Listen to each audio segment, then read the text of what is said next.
Hello, world and universe. Welcome to the Trevor Donald Experience. Manifest your truth. And if you're new to the channel, please hit that like and subscribe button.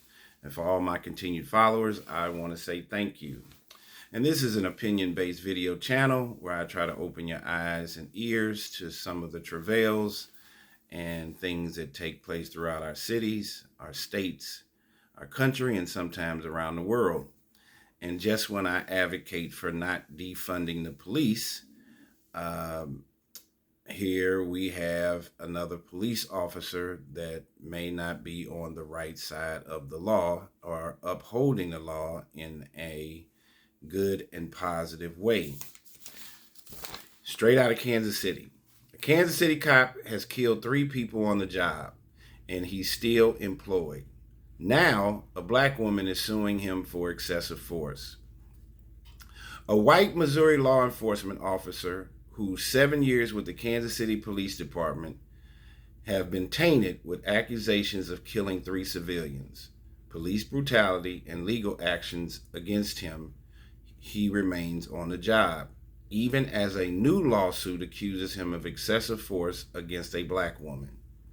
In a lawsuit filed February 6 with the Platte County Circuit Court, Bernica Mitchell of Lansing, Kansas, accused Officer Blayne Newton of assault and battery stemming from events that unfolded on September the 11th, 2022. Mitchell was live streaming an arrest at a Walmart in Platte County, Missouri, as Newton was working off duty, reported the Kansas City Star. According to the lawsuit, an unknown individual motioned for Newton to arrest Mitchell for trespassing, at which time the officer grabbed and twisted her arms in a forceful manner and took his boot heels and ground it into Mitchell's foot. His handcuffing during an arrest of Mitchell, which according to the lawsuit, Mitchell said he had no legal basis to do, was done so tightly that it left visible marks, the lawsuit claims. After being detained in a private room at the store, the officer told Mitchell she would not be facing trespassing and resisting arrest charges if she agreed to not make a scene as she left, the lawsuit states according to the Kansas City Star. In the lawsuit, Mitchell says she did not resist arrest. No charges were filed against her. Court documents obtained by the Kansas City Star showed that while the Kansas City Police Department's Office of Community Complaints did sustain Mitchell's allegations of excessive force against Newton, there were no details on the disciplinary action said to have been taken against him in a May 2023 letter from the department. I've been on a traumatizing emotional roller coaster for over a year. Keep fighting for justice, Mitchell wrote on her social media page following the lawsuit's announcement. She said in the Facebook post that she hoped the officer was removed from the police department before he finds another black victim.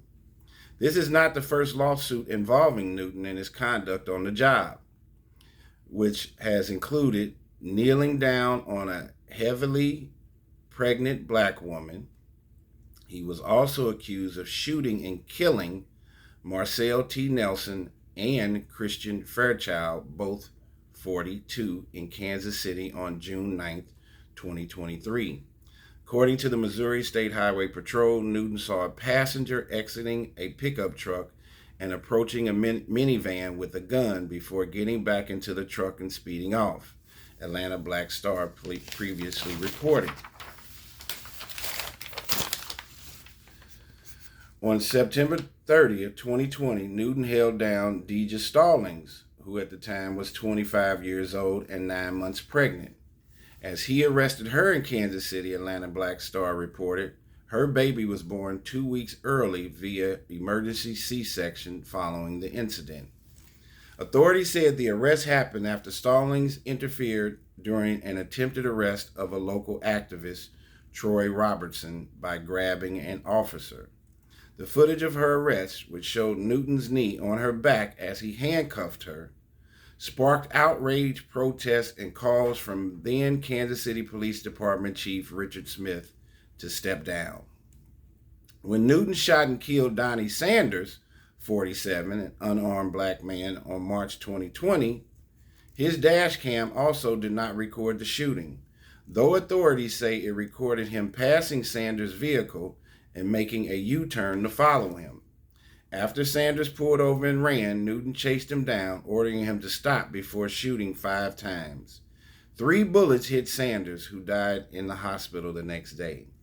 His family filed a wrongful death suit against Newton and the city's police commissioners, seeking at least $10 million in compensation.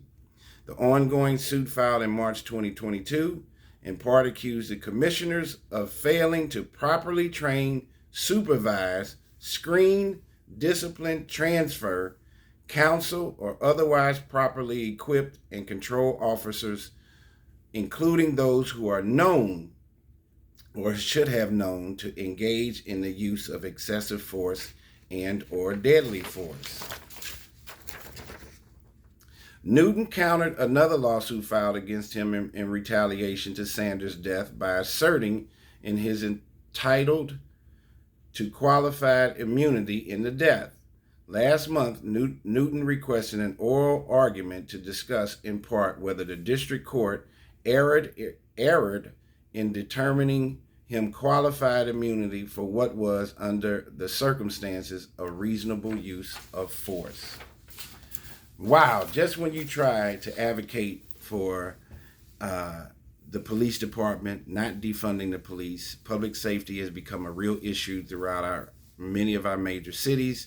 Look at the state of California, look at Oakland, who defunded the police, and now there's shoplifting and then looting, and there's full destruction taking place in Oakland and San Francisco. New York has bail reform, where people are committing minor crimes and getting out the same day.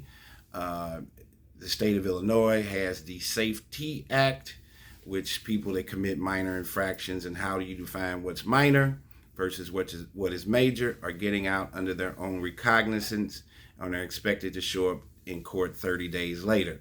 Do you think a true criminal who has a long history of petty crimes, minor crimes, minimum crimes, major crimes is going to show up to court on their own? Probably not. There will be a high no show, no call going back to court. We have too many of these liberal laws that are on the books now where people are not afraid to be arrested, and they don't think that there are any repercussions to their negative criminal activity. However, I am not in favor of defunding the police. I am in favor of defunding bad police and getting rid of them. And this guy appears to have a history no different than our common criminals, who continuously commit petty crimes, get locked up, get out, and then eventually they commit a major crime, like what took place in St. Louis with a gentleman who shot 2 innocent strangers on a metro bus, and he said he shot and killed them because they were looking at him the wrong way. But he had a laundry list of arrest, minor criminal activity, drug abuse, and he ended up committing a major crime. This happens the same way with many of our police officers, where they have been accused of aggressive force, aggressive arrest, inhibiting the civil rights of many of our tax-paying citizens, and this gets washed under the rug. And then eventually, through the arrogance of some of these cops, and unfortunately, you'll see that there is a higher propensity of white cops that are doing these kind of bad things to honest civilians that are black. Something major eventually happens. Honest and civilians are getting shot. You saw what happened to Breonna Taylor in Louisville with the no-knock warrants. They stopped doing those. But this cop has an arrogance and an egregiousness where he thinks he is above the law, and he could never be indicted or be looked upon as a common criminal. He has 3 murders on his record and is still part of the police force. There is something completely wrong with this picture.